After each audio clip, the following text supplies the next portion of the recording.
kita semua tahu, penyakit COVID-19 ni agak serius di negara kita. Sebagai rakyat yang bertanggungjawab, kita boleh mengelakkan ataupun membendung masalah ini dengan mengambil beberapa langkah penting. Contoh langkah yang pertama ialah social distancing ataupun penjarakan sosial. Penjarakan sosial ini bermaksud mengurangkan interaksi dengan orang luar. Sekiranya kita mempunyai kerja yang untuk dilakukan di luar rumah, contoh membayar bil elektrik ataupun bil air, kita boleh melakukannya melalui online. Dan barangan keperluan harian juga boleh membeli di atas talian. Sekiranya kita terpaksa keluar daripada rumah untuk melakukan kerja yang penting, kita boleh keluar bersorangan tanpa membawa sebarang ahli keluarga ataupun kawan-kawan. Sekiranya kita keluar daripada rumah, di luar rumah, kita boleh mengikuti peraturan 1 meter rule, iaitu menjarakkan diri sendiri dengan orang lain 1 meter jaraknya. Stay home, stay safe guys. Kiranya kita semua bekerjasama, duduk di rumah, kita boleh membendung masalah ini dalam masa yang terdekat.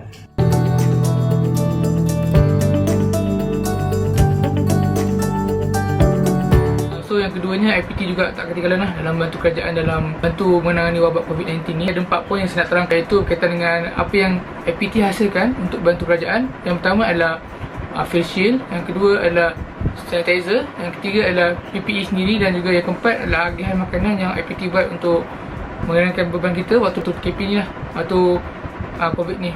So yang pertamanya face shield So face shield ni memang sangat berguna, perlu oleh frontliners ni seperti doktor dan nurse dalam merawat pesakit COVID-19.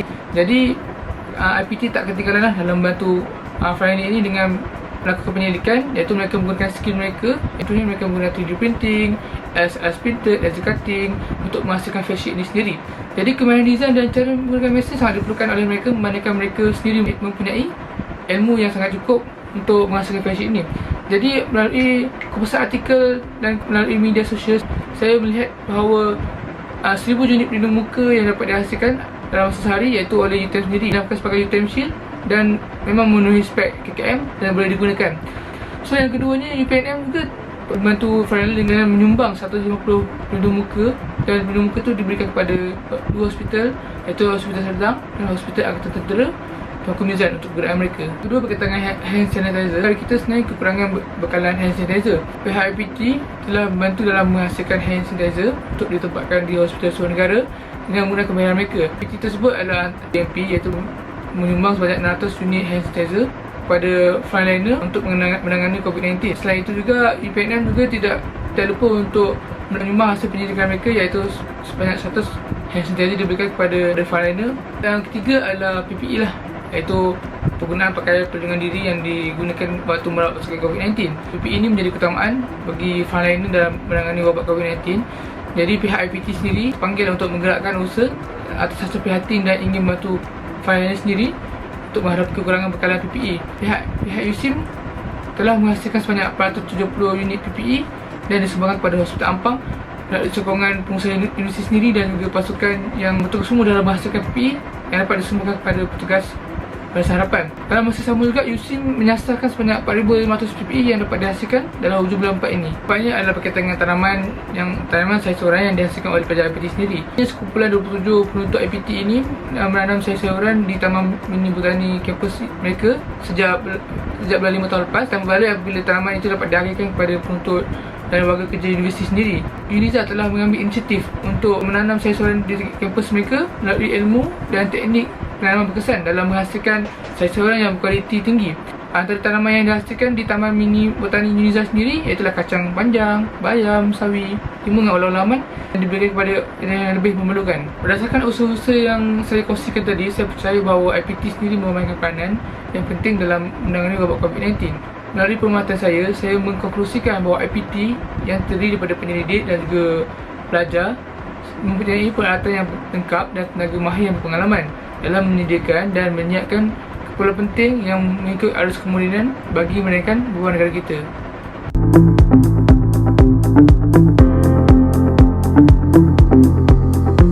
Individu pula, kita berperanan penting untuk menjaga kebersihan diri, dan antara cara yang disyorkan oleh KKM untuk menjaga kebersihan diri ialah yang pertama, kita perlulah memakai topeng muka jika didapati kita bergejala sama ada batuk, selesema ataupun demam. Dan jika kita ingin keluar memberi barang keperluan rumah ataupun yang melibatkan tempat orang ramai, perlulah kita memakai topeng muka untuk melindungi diri kita sendiri.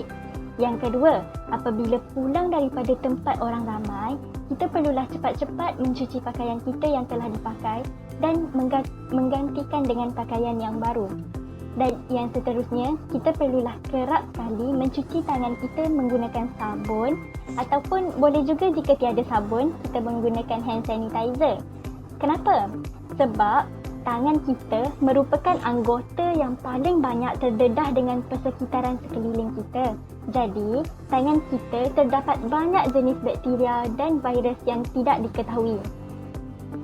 Oleh sebab itu, kita perlu elakkan tangan kita daripada menyentuh muka atau menggosok mata untuk mengelakkan penyebaran virus dan bakteria tersebut.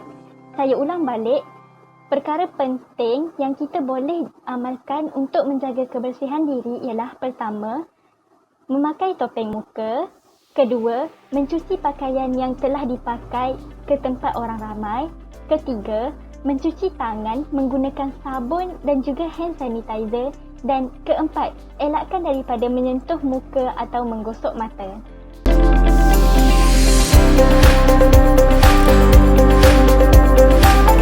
Seterusnya, tidak dilupakan peranan kerajaan bagi membantu rakyat dalam tempoh PKP ini.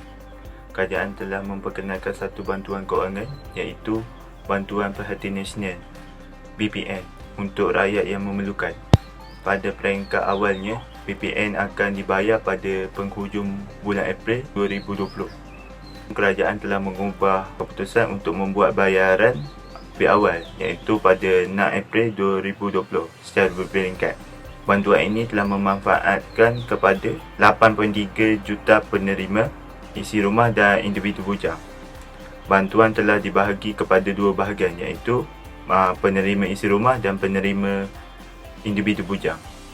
Bagi penerima isi rumah, mereka akan menerima RM1,600 bagi golongan B40 iaitu pendapatan bulanan bawah RM4,000. Bagi golongan M40 pula iaitu pendapatan antara RM4,000 hingga RM8,000 akan menerima bantuan sebanyak RM1,000. Ini akan membantu mereka untuk meneruskan hidup dalam tempoh PKP ini.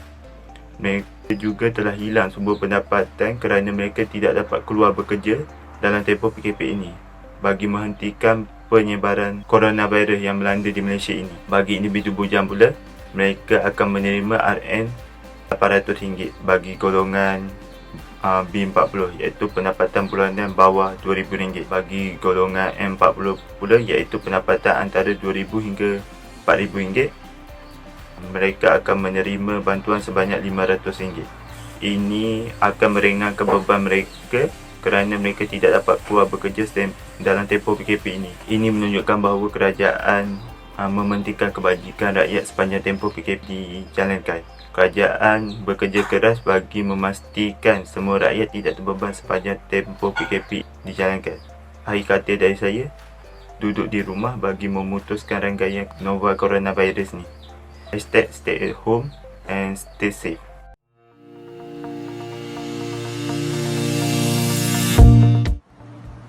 Pada masa yang sama, non-government organisation atau lebih dikenali sebagai NGO turut membantu negara Malaysia dalam menangani masalah wabak penyakit COVID-19 yang telah melanda di seluruh dunia. Antara bantuan yang telah mereka lakukan seperti bantuan makanan untuk pelajar yang terkandas di universiti masing-masing, juga bantuan makanan untuk golongan yang susah, juga menderma face shield dan juga membuat PPE untuk peran lainnya. Perkara ini juga secara tidak langsung telah mengeratkan hubungan antara setiap kaum. Ini juga telah melibatkan semua kaum untuk melakukan kerja bersama-sama. Secara tak langsung telah membuat bonding antara berlainan bangsa. So, bagi saya perkara ini beri impak yang lain. Ada buruk, ada baiknya.